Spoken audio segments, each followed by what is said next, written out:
ವಯಸ್ಸಿನಲ್ಲಿ ದುಡಿಯಲಾರದಂತೆ ಹೇಸ ಕೆಲಸಕ್ಕೆ ಕೈ ಹಾಕಿರಿಯಲ್ಲ ನಿನ್ನನ್ನು ಆಗಲು ಗಂಡಗೇತರಿ ಈ ವಲಸ ಕೆಲಸ ಬಿಟ್ಟು ಸ್ವತಂತ್ರ ಭಾರತದ ಪ್ರಜೆಯಾಗು, ರಾಜಕ್ಕೆ ಒಳ್ಳೆ ಸೇವಕನಾಗು.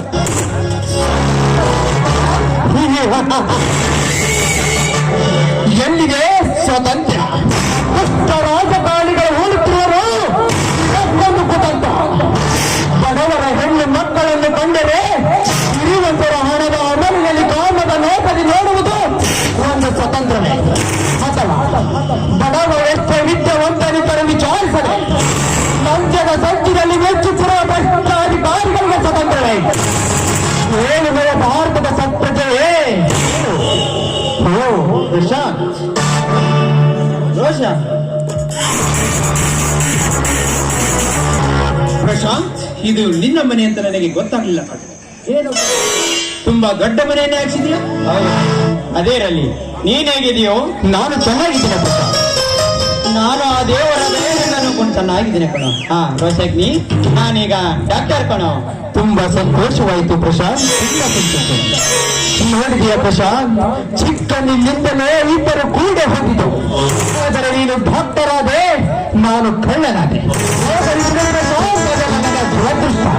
ಪ್ರಶಾಂತ್, ಬಂದ ಹಾಗೆ ಎಲ್ಲ ಅಣ್ಣ ತಂಗಿ ಹೇಗಿದ್ದಾರೆ?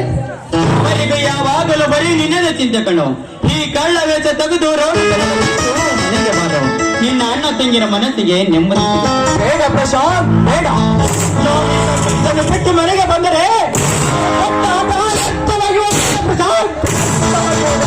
ಬೇರೆ ಸಾಧ್ಯ. ಯಾಕೋ ಇದೆಯಲ್ಲ, ನೀ ಮಾಡ್ತಾ ಇರೋ ಕೆಲಸ ನನಗೆ ಒಂದು ಸರಿ ಕಾಣುವಂತಿಲ್ಲ. ಏನು ಮಾಡಲಿ ಪ್ರಶಾಂತ್?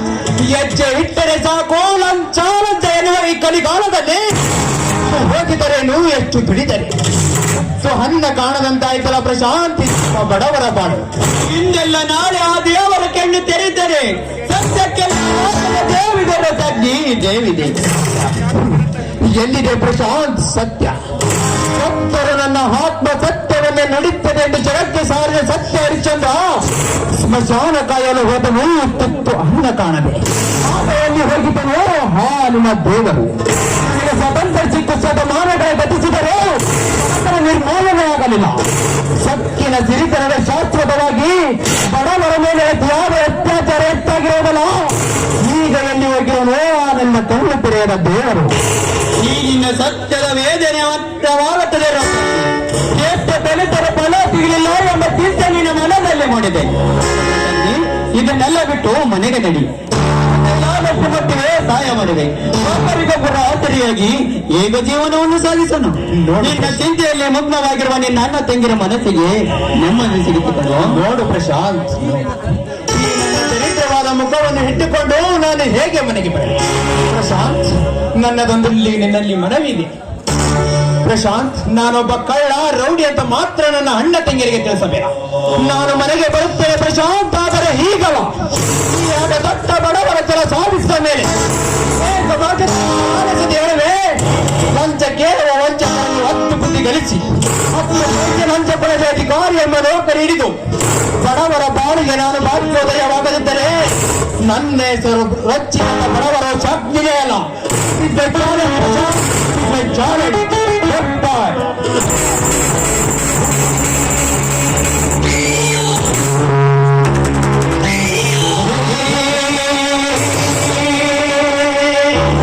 ಮಾತನಾಡ್ತಿದ್ದೆ ಪ್ರಶಾಂತ್. ನನ್ನ ಫ್ರೆಂಡ್ ಬಂದಿದ್ದಾನ, ಹೇಗಲೇ ಹೋದ ಅಂದಾಗೆ ಏಕಣ್ಣ ಲೇಟ್ ಆಯ್ತು. ಸ್ವಲ್ಪ ಅರ್ಜೆಂಟ್ ಕೆಲಸ ಇತ್ತು ಕಣೋ, ಅದಕ್ಕೆ ಲೇಟ್ ಆಯ್ತು. ಪ್ರಶಾಂತ್, ನೀನು ಊಟ ಮಾಡಿದ್ಯಾ? ಇನ್ನೂ ಇಲ್ಲಣ್ಣ, ನೀನು ಬರುವವರೆಗೂ ಕಾಯ್ತಾ ಇದ್ದೆ. ಪ್ರಶಾಂತ್, ಎಂತ ಮನಸ್ಸು ನಿನ್ನ. ನಾನು ನಿಜವಾಗಲೂ ನಿನ್ನಂತ ತಮ್ಮನನ್ನು ಪಡೆಯಬೇಕಾದ್ರೆ ಪುಣ್ಯ ಮಾಡಿದ್ದೇನೆ. ಅಣ್ಣ ತಮ್ಮಂದರೆಲ್ಲ ಅಂತ ಮಾತೇ ಕಣ್ಣ.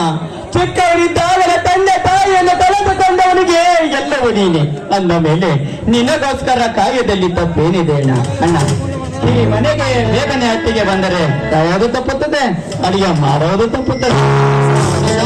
ನಿನಗೊಂದು ವಿಷಯವನ್ನೇ ಹೇಳುವುದೇ ಮರತಿ. ಯಾವುದನ್ನ ವಿಷಯ? ನಾನಿವತ್ತು ಅಪರೂಪಕ್ಕೆ ದೇವಸ್ಥಾನಕ್ಕೆ ಹೋದೆ. ಆದರೆ ಅಲ್ಲಿ ದೇವರ ಬದಲಾಗಿ ಪ್ರೇಮ ದೇವತೆಯ ದರ್ಶನ.